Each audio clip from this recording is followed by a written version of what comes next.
నమస్తే. విజయసాయి రెడ్డి రాజీనామా మనం చూసాం.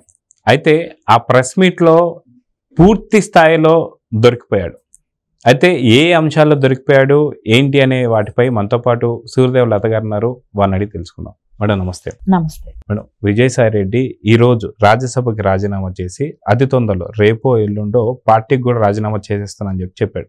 అయితే విలేకరులకు సంబంధించినటువంటి ఒక ఫస్ట్ ప్రెస్ మీట్ అని చెప్పి అనుకోవాలి. ఎందుకంటే ఎప్పుడు వైఎస్ఆర్సీపీకి సంబంధించి మనం ఓపెన్ ప్రెస్ మీట్ అనేది మనం ఎప్పుడు చూడం. జగన్ కూడా ఇప్పటిదాకా ఎప్పుడు పాల్గొనలేదు, ఎక్కడ కూడా మనం చూడలేదు. అయితే విలేకరులు అడిగినటువంటి ప్రశ్నల్లో కూడా చాలా సమాధానాలు మాత్రం నాకు తెలియదు, గుర్తులేదు, మర్చిపోయా అనేటువంటి పాత పదాలే వాడుతూ వస్తున్నాం. ఇవి కాకుండా వివేకానంద రెడ్డి గారి హత్య కేసు కావచ్చు, లేదా వ్యవసాయం చేసుకుంటాను రాజకీయాల నుంచి తప్పుకోనని చెప్పి దీన్ని ఎలా చూడాలంటారు? అంటే జగన్మోహన్ రెడ్డికి మనం చూస్తే ఏదైతే 43,000 కోట్ల ఆస్తి దీనిలో అంటే ప్రాపర్టీస్ అన్ని భారతీయ సిమెంట్స్ కానీ ఇట్లాంటివన్నీ కూడా దానిలో లింక్ అయ్యి ఉన్నాయి కాబట్టి అక్రమ ఆస్తులు అన్నింటిలో లింక్ అయి ఉన్నది. కాబట్టి దానిలో A1గా జగన్మోహన్ రెడ్డి ఉంటే A2గా విజయసాయి రెడ్డి ఉన్నాడు. వాళ్ళ బంధం ఎప్పుడు విడదీయదే. ఇంకా ఎందుకంటే వాళ్ళు నేను రాజకీయాలకు వద్దు, నేను ఇంట్లోనే ఉంటానంటే కేసులకైనా ఇద్దరు కలిసే అటెండ్ అవ్వాలి కదా, సమాధానాలు చెప్పాల్సి వచ్చినప్పుడు ఇద్దరు కలిసే చెప్పాలి కదా వాటి గురించి. సో ఎక్కడ కూడా వాళ్ళు ఆయన ఈరోజు రాజీనామా చేసినా కూడా ఆయన చెప్పే మాటలు నేను రాజకీయాలకు దూరంగా ఉంటాను, అలసిపోయాను, నాకు రాజకీయాలు సూట్ అవ్వవా అంటే ఇన్ని సంవత్సరాలకు తెలిసి వచ్చిందా రాజకీయాలు సూట్ అవ్వదని? ఇన్ని సంవత్సరాలకా? అంటే ఆయన చెప్పేదానిలో ఎక్కడ కూడా నమ్మేటట్టు లేదు. ఎందుకంటే ఆయనకి ఇప్పుడు ఇది రిజైన్ చేయాలి. సో కేసులు ఇప్పుడు దాన్ని ముందుకు వెళ్ళాయి అనుకోండి. ఎందుకంటే సుప్రీంకోర్టులో చాలా సీరియస్గా దీని గురించి డిస్కషన్ నడుస్తుంది. సరే దీని మూలన ఎక్కడైనా కేసుల్లో మళ్ళా ఇండియాలో మళ్ళీ జైల్లోకి వెళ్ళాలా, సో మళ్ళీ పార్టీని ఎలా ముందుకు తీసుకెళ్ళాలి, ఇవన్నీ కూడా ఒక కన్ఫ్యూజింగ్ లో ఉంది. సరే జగన్మోహన్ రెడ్డి వెళ్ళాడు వస్తాడా అనే దానికి నమ్మకం లేకుండా ఉంది.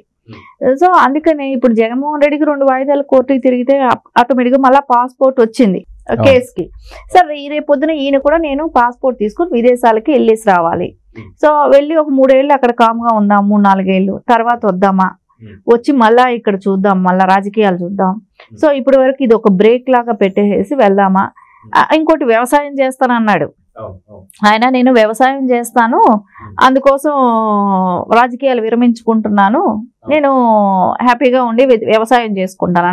ఆ వ్యవసాయం ఎక్కడనేది ఇంకా చెప్పాల ఆయన మాటల్లో. ఎక్కడ అంటే ఒక ఆంధ్రప్రదేశ్లో చేసుకుంటాడా, ఇండియాలో ఎక్కడైనా ల్యాండ్లు ఉన్నాయని చేసుకుంటున్నాడా, లేకుంటే అంతర్జాతీయ స్థాయిలో చేస్తున్నాడా, అవును అంటే జగన్మోహన్ రెడ్డితో కలిసి చేస్తున్నాడా? అయితే ప్రెస్ మీట్ లో కూడా అదే చెప్పాడు. ఏంటంటే విదేశాలలో దానికి సంబంధించి ఏదైతే హార్టికల్చర్ ఏదైతే ఉందో దీంట్లో చాలా మెలకువలు నేను నేర్చుకున్నాను అనేసి అన్నాడు, కానీ ఇక్కడ పెడతానని చెప్పేసి అనలేదు. సో ఆ వ్యవసాయం అనేది ఖచ్చితంగా మనకి విదేశాల్లో అది జగన్తో పాటే చేస్తాడా అంటే ఏమంటారు? ఖచ్చితంగా మనకి ఇక్కడ ఒకటే అనిపిస్తుంది, ఆయన ఇప్పుడు ఇక్కడ నుంచి ఇండియా నుంచి వెళ్ళిపోవాలి, ఆ ప్రజలను ఒక విధంగా నమ్మించాల్సిన పరిస్థితి వచ్చింది. ఎందుకంటే ఎవరు కూడా ఈయన A2గా ఉన్న వ్యక్తి జగన్మోహన్ రెడ్డితో విభేదాలు వస్తాయని అయితే ఎవరు అనుకోరు. ఖచ్చితంగా వాళ్ళిద్దరికి ఒక అండర్స్టాండింగ్ ఉంది. ఎందుకంటే ఇద్దరు కలిసిన దానిలో ఎప్పుడు ఇంకా చివరి వరకు వాళ్ళు అది ఫాలో అవ్వాలి. కానీ అది ఎక్కడా కూడా ఆయన బయటపడకుండా ఆ కేసులో ఉన్నారనేది, ఆ కేసు గురించి ఎక్కడ చెప్పట్లేదు. మీరు ఒకటి విషయం ఆలోచించండి, ఈ ప్రెస్ మీట్ లో కూడా ఎక్కడ A2గా ఉన్న కేసులకి ఏం జరగబోతుంది, దాని గురించి ఏమి ఎదుర్కోబోతారో అవి ఎక్కడా ప్రస్తావనే రావట్లా. ఆయన ఎంతసేపు నేను వ్యవసాయం చేస్తున్నాను, ఇంకొకటి ఎవరో అడిగిన దానికి, జర్నలిస్టులు అడిగిన దానికి ఇంకోటి విషయం కూడా చెప్పారు, వివేకానంద రెడ్డి గారి హత్య గురించి. ఇది చాలా అసలు దానిలో చెప్పాడు ఏంటంటే ఆయనే గుండెపోటు అని చెప్పిన వ్యక్తి కూడా నాకు ఫోన్ వచ్చింది, నేను ఫోన్ చేశాను, చేసినప్పుడు అవినాష్ రెడ్డి గారికి చేసిన మాట వాస్తవమే అని ఆయనే అటెంప్ట్ అయ్యారు. అక్కడ ఆయనే చెప్పారు, ఆయనకి ఫోన్ చేస్తే ఆయన చెప్పిన మాటే నేను చెప్పాను అనే ఉద్దేశంతోనే ఆయన చెప్తున్నాడు. అక్కడ ఆయనే చెప్పారు గుండెపోటని, నేనే అదే చెప్పాను అనే విషయం చెప్తున్నాడు. అంటే ఇక్కడ కీలకంగా మనం చూసుకుంటే అవినాష్ రెడ్డి పూర్తి సూత్రధారి. సో ఖచ్చితంగా ఓటమికి సంబంధించి మనం గతంలో ఒక డిస్కస్ చేసినప్పుడు కూడా ఏదైతే వివేకానంద రెడ్డి గారి హత్య కేసు వల్ల ఖచ్చితంగా ఆయన హత్య కావడం వల్లే జగన్ సీఎం అయ్యాడు.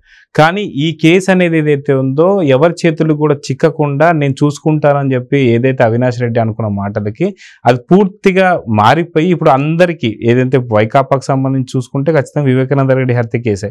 సో పూర్తిగా పార్టీ భూస్థాపిత అవడం కూడా వివేకానంద రెడ్డి హత్య కేసే. సో అందుకని పూర్తిగా చూసుకుంటే అవినాష్ రెడ్డే కారణం కాబట్టి ఇప్పుడు లేపేయాలనే ప్రయత్నాల్లో ఉన్నారా అనే చర్చ కూడా జరుగుతుంది. సో ఇప్పుడు విజయసాయి రెడ్డి కూడా ఖచ్చితంగా అవును నాకు అవినాష్ రెడ్డి చెప్పాడు కాబట్టి చెప్పానంటే ఇక్కడతో దొరికిపోయినట్టే అనుకోవచ్చు అంటారు. అంతే కదా. ఇప్పుడు మనం చూస్తే ఇప్పటి వరకు చనిపోయిన వాళ్ళు వివేకానంద రెడ్డి గారి హత్యలో గంగిరెడ్డి గారు కానివ్వండి, అభిషేక్ రెడ్డి కానివ్వండి, నిన్న మొన్న అభిషేక్ రెడ్డి కానివ్వండి, అంతా కుటుంబ సభ్యులే వాళ్ళు కూడా. భారతిరెడ్డి గారి ఫాదరు, బ్రదరు అభిషేక్ రెడ్డి. ఇప్పుడు తర్వాత వంతు ఎవరవుతారు మనకందరికీ తెలిసిందే. ఎందుకంటే అక్కడ ఇన్వాల్వ్మెంట్ అనేది ఉంది అనేది అయితే అర్థమైపోతుంది. ఇక్కడ ఎవరి ఇన్వాల్వ్మెంట్ ఉందనేది గతంలో చేసిన సీఎం ఇన్వాల్వ్మెంట్ ఉందనేది. ఎందుకంటే అక్కడికి ఫోన్ వెళ్ళటమే కానివ్వండి, ఫోన్ వెళ్ళింది అనేది వాస్తవమే కదా. ప్యాలెస్ తాడేపల్లి ప్యాలెస్కి అయితే ఫోన్ వెళ్ళింది. ఫోన్ ఆ టైంలో 5 or 4 వెళ్ళింది అనేది అయితే అందరికీ తెలిసిన విషయమే. హత్య జరిగే టైంలో కూడా వెళ్ళిందని అంటున్నారు. సో ఇవన్నీ ఎవిడెన్స్ ఉన్నప్పుడు సో దాన్ని ఇక్కడ నుంచి క్యారీ ఫార్వర్డ్ చేసిన వ్యక్తి ఎవరు? అవినాష్ రెడ్డి. సో ఖచ్చితంగా ఆయనకు ఆ ఎఫెక్ట్ కనపడుతుంది. సో వీళ్ళందరూ హెల్దీగా ఉన్నాళ్ళు, చిన్న వయసు వాళ్ళు, ఎలాంటి రోగం లేని వాళ్ళు. సో వాళ్ళకి ఏదో ఒక రోగంతో చనిపోవటమే కానీ చెప్పటం కానివ్వండి, విష ప్రయోగాలు లాంటివి జరగటం, గంగిరెడ్డి గారి మీద చనిపోయేటప్పటికి ఆయన మీద గాయాలు కూడా ఉండటం కానివ్వండి. ఎందుకంటే అది డ్రెస్సింగ్ చేసిన విధానం కూడా కనపడుతుంది మనకు ఆ పిక్చర్స్ లో చూసి. వీళ్ళంతా ఎలా చనిపోయారు? వాళ్ళంతా కూడా కుటుంబ సభ్యులే కదా. సో ఇవన్నీ చూస్తే రేపు పొద్దున అవినాష్ రెడ్డి గారికి ఖచ్చితంగా థ్రెట్ ఉంటుంది. ఇంకోటి కరెక్ట్ టైంలో ఆయన మీరు ఒకసారి గమనిస్తే ఆయన లండన్ వెళ్ళినప్పుడు అంతా ఏదో ఒకటి జరుగుతుంది. అదేలాగా ఇప్పుడు లండన్లో ఉన్నాడు. సో ఈ అవకాశం ఉంది, ఆయన మీద జరిగే అవకాశం ఉంది. అది కూడా కాకుండా ఒక్కొక్కరిని రాజీనామా చేయిస్తూ వాళ్ళందరినీ సెట్ చేసుకుంటూ సో ఆయన వ్యూహంగా వెళ్తున్నట్టే కనపడుతుంది.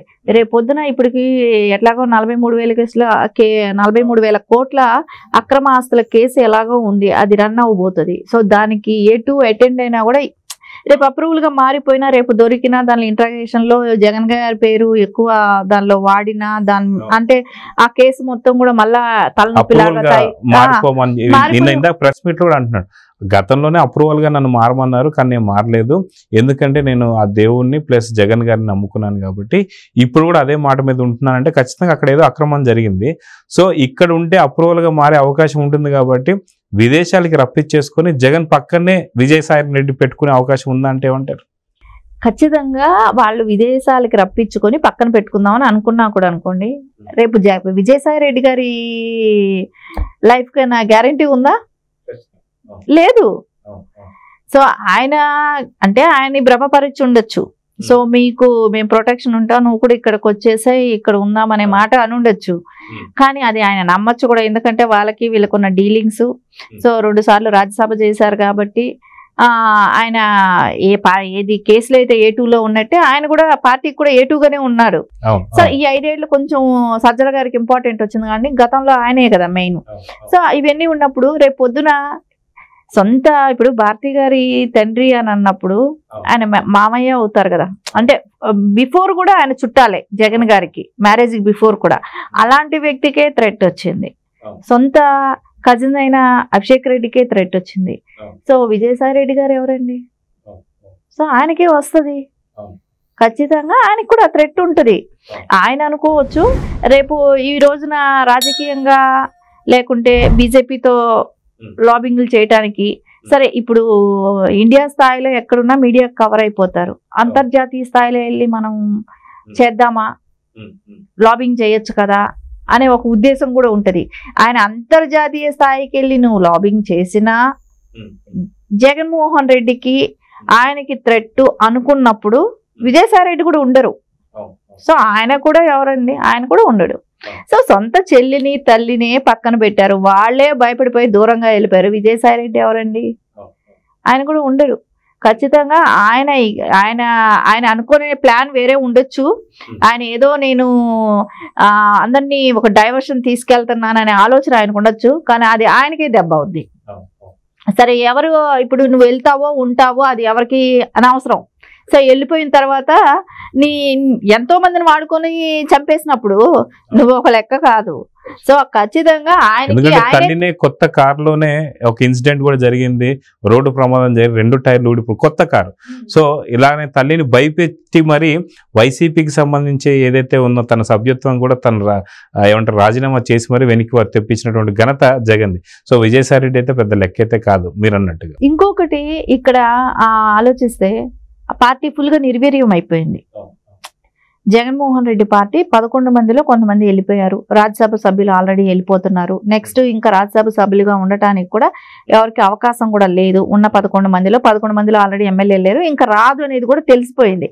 పార్టీ నిర్వీర్యం అయిపోతుంది. సో జగన్మోహన్ రెడ్డి ఒకవేళ లండన్లో ఉండిపోతే సో పార్టీ ఇక్కడ పట్టించుకొని నడిపేవాడు కూడా ఉండడు. ఆయనకి ఇప్పుడు కావాల్సినంత తరతరాలు కావాల్సినంత సంపాదన సంపాదించేశాడు. సో రాజకీయాలు అనేది ఆయనకి నథింగ్.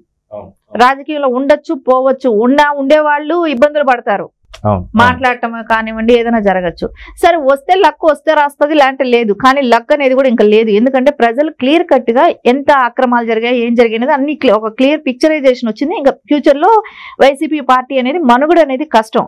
సో అట్లాంటప్పుడు ఇప్పుడు విజయసాయి రెడ్డి అనే వ్యక్తి వాళ్ళకు ఒక థ్రెట్ కిందే ఉంటది. ఎందుకంటే కేసుల్లో ఆయన వాళ్ళకి అన్ని రకాలుగా ఒక ఆడిటర్ లాంటి వ్యక్తే. అంటే రాజశేఖర్ రెడ్డి గారి టైం నుంచి చూసుకున్నా ఇప్పటి వరకు కూడా వాళ్ళ ఆస్తుల కాడ నుంచి చిట్టా అంతా తెలిసిన చిత్రగుప్తుడు. అలాంటప్పుడు ఆయనకి ఎవరి మూలాన్ని థ్రెట్ ఉంటది? జగన్ ఖచ్చితంగా జగన్ గారి నుంచే కదా. సో అలాంటప్పుడు ఆయన ఈ రోజు ఏం మాటలు చెప్పినా ప్రజలకి ఏమండి చెప్తాడు, ఈ రోజు వింటారు రేపు వదిలేస్తారు. కానీ అది ఆయన ఫ్యూచర్ ఆయన ఆలోచించుకోవాలి, నేను ఎక్కడుంటే సేఫ్ గా ఉంటాను అనేది. సో ఆయన లండన్ వెళ్ళినా అదే బాధ, ఇండియాలో ఉన్నా అదే బాధ. ఆయన గురించి ఆయన ఆలోచించుకోవాలి. నువ్వు ప్రజల్ని మోసం చేయాలి, నేనేదో పార్టీల్ని కన్ఫ్యూజ్ చేసేస్తున్నాను అని విజయసాయి రెడ్డి గారు అనుకుంటే అది ఆయనకే నష్టం, కానీ ఇంకెవరికేమి నష్టం లేదండి. సో చూద్దాం మేడం, ఖచ్చితంగా విజయసాయి రెడ్డి వ్యవసాయం మొత్తం చేస్తా అన్నాడు కానీ ఎక్కడ అనేది చెప్పలేదు. అది లండనా, స్విట్జర్లాండా లేదా ఎక్కడ అనేది. సో చూద్దాం ఏం జరగబోతుంది. నమస్తే. నమస్తే. Please subscribe to Leo news for more videos.